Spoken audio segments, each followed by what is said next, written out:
Hello students, ఈరోజు మనం NPO నుంచి చిన్న చిన్న సమ్స్ ఎలా చేయాలో చూద్దాం. Problem number 2, Pankaj publications.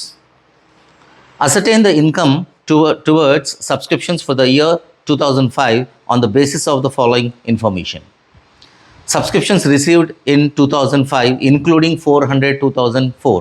So 2004 is the last year, 2005 is the current year. So current year lo last year amount include undantam. So that has to be deducted. So 400 should be deducted from this 25,000. Subscriptions in arrears on 31st March 2004. So 2004 lo actual ga subscription outstanding 500 undi. Actual ga outstanding subscriptions in 2005 is rupees 500. But received subscriptions of 2005 మనకి 400 receive అయింది. So డైరెక్ట్గా మనం ఇది minus చేయకూడదు, ఎందుకంటే 25,000లో ఏది include ఉంది? 400 include ఉంది. అంటే 500లో 400 వచ్చింది, అంటే ఇంకా 100 రాలేదు. 100 is out standing for next year. Next, subscriptions out standing for 2005. So current ఇయర్లో అవుట్ స్టాండింగ్ 1800 ఇచ్చాడు. సబ్స్క్రిప్షన్ రిసీవ్డ్ ఇన్ అడ్వాన్స్ 31/12/2004, అంటే ఇది లాస్ట్ ఇయర్ది. లాస్ట్ ఇయర్ది ఏం చేస్తాం? యాడ్ చేస్తాం. Subscription received in advance in current year 2005. So current year advance minus చేస్తాం. So చూద్దాం ఎలా చేయాలో. So subscription received during the year is 25,000. And this includes last year's, and last year's outstanding should be deducted. So outstanding subscriptions of 2004 which is included is only 400. So 400 minus just say 24,600. Next, add outstanding of current year. Outstanding subscriptions of 2005. 2005 outstanding enta 1800 ichadu. So totals 26,000. Then last year advance ichadu. Last year advance add chestam manam. So subscriptions received in advance 2004 the 3,000 ఇచ్చాడు. So total 29,400. And current year advance is given. So less current year subscriptions received in advance in 2005. Current year advance 1,200. So balance is, so this is the amount manamu credit side of income and expenditure account. Subscriptions to be credited in income and expenditure account is 28,200. For example, question lo outstanding subscriptions of 2005 is rupees 2005 is rupees current year the 1800 అని ఇచ్చాడు. So ఇలా ఇచ్చాడు కాబట్టి డైరెక్ట్గా 1800, ఎందుకంటే ఇది current year outstanding. Only current year outstanding is 1800. అదే క్వశ్చన్లో ఇలా ఇస్తే outstanding subscriptions as on 2005 or as on అనొచ్చు, యాజ్ ఎట్ అనొచ్చు. As on or as at is rupees 1800 అంటే ఇలా క్వశ్చన్ ఇస్తే గనక outstanding subscriptions of 2005 is 1800 minus 100 of last year. Last ఇయర్ది ఇంకా 100 అవుట్ స్టాండింగ్ ఉంది ఇక్కడ మనకి. సో సెంటెన్స్ ఇలా ఉంటే కరెంట్ ఇయర్ అవుట్ స్టాండింగ్ 1700 అవుతుంది. మనం 1800 తీసుకోవడానికి ఛాన్స్ లేదు ఇక్కడ. ఈ ఒక పాయింట్ మంచిగా గుర్తుపెట్టుకోండి. Subscriptions outstanding subscriptions for 2005 అని ఇచ్చాడా, లేకపోతే డ్యూరింగ్ ద ఇయర్ అని ఇచ్చాడా, or outstanding subscription as on or as at 2005 అని ఇస్తే మీరు last year outstanding amount ఏదన్నా ఉంటే అది మైనస్ చేసి outstanding of current year find out చేయాలి. ఇప్పుడు మనం బేసిక్ క్వశ్చన్ చేద్దాం. Pankaj publication problem number 1 essay questions. From the following receipts and payments account of charitable institution and further information supplied, prepare income and expenditure account for the year ended 31st December 2005. So he's only asking us to prepare income and expenditure account. మనకుట్టి income and expenditure account మాత్రమే చేయమన్నాడు. January to cash at bank, cash in hand. ఇది opening cash balances. So last year asset side వస్తుంది, income and expenditure అకౌంట్లో రాదు. 31st December to donations, subscriptions, endowment fund, legacies, interest on investments, interest on deposits, sale of old furniture. Credit side, by charities, by salaries, by rent, by printing and stationery, by postage, by advertisement, by furniture, by investments, advances to contractor, by balance carried on, closing balance of bank and cash in hand is given. This last item comes in the last year, current year asset side. Adjustments ఏమి ఇచ్చాడు. It was decided to treat 1/2 of the total amount received on account of legacies and donations as income. So donation మనకి 8,000 ఇచ్చాడు, అందులో half income తీసుకోమంటున్నాడు, half liability లాగా చూపించమంటున్నాడు.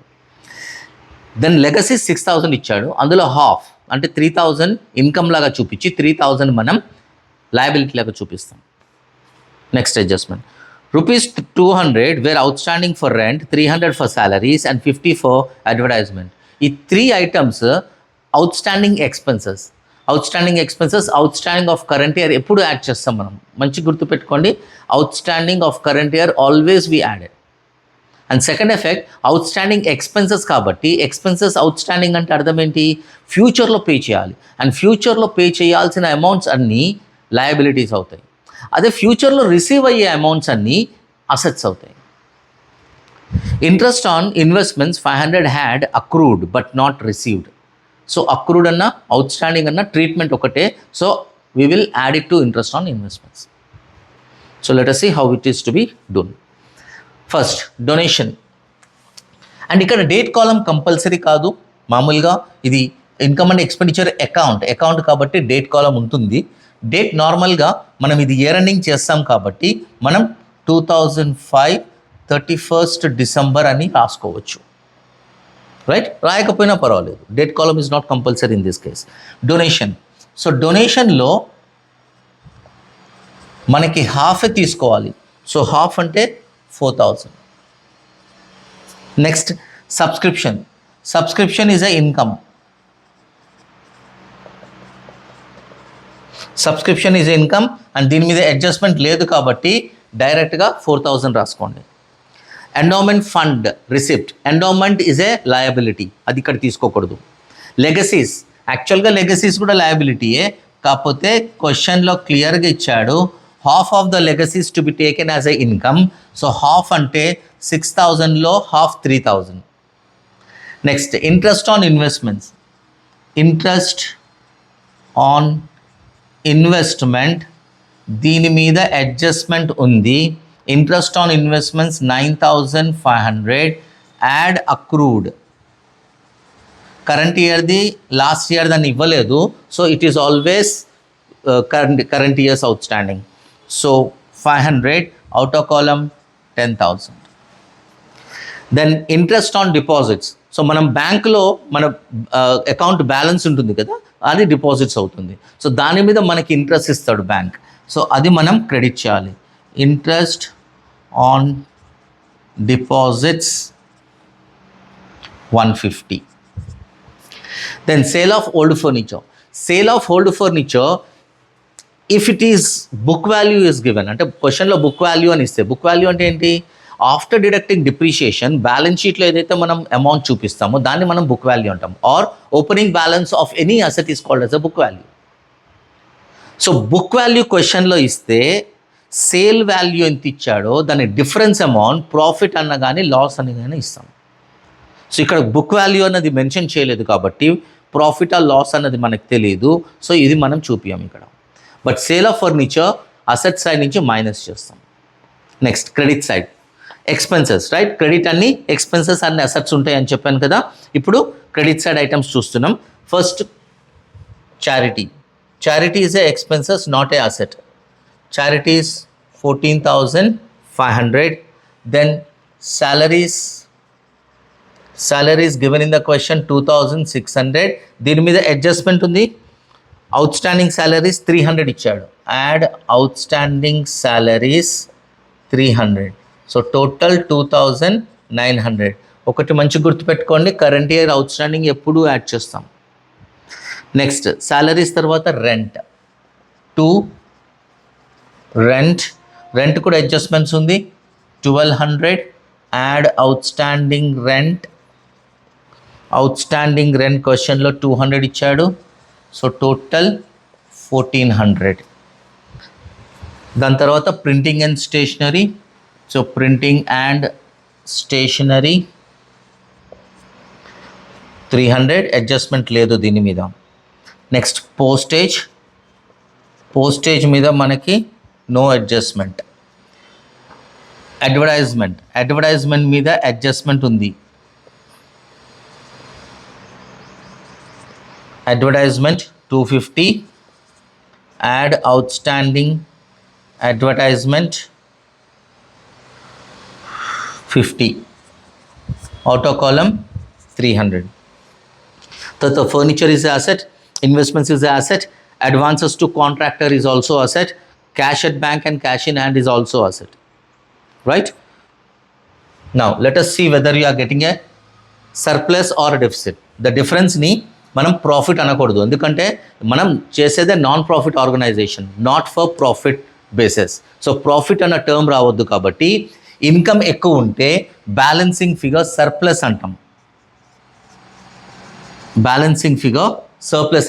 అదే expenses ఎక్కువ ఉండి ఇటువైపు ఉంటే బ్యాలెన్స్ ఇటు వస్తే బై డెఫిసిట్ అంటాం. అంటే అక్కడ మనం పిఎన్ఎల్ అకౌంట్లో నెట్ లాస్ అంటాం కదా, ఇక్కడ మనం డెఫిసిట్ అంటాం.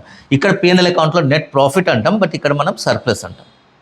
సో ఫస్ట్ ఏం చేయాలి, ఎటువైపు ఎక్కువ ఉందో చూసుకొని టోటల్ చేయండి. ఇది టోటల్ చేసిన తర్వాత ఇవన్నీ మైనస్ చేస్తే the difference is the surplus. నా ఈ టోటల్లోంచి ఇది మైనస్ చేస్తే మనకి సర్ప్లస్ వచ్చేది 1650. I hope you understood this problem. If you like this video, please subscribe, share to your friends and press like button. Thank you.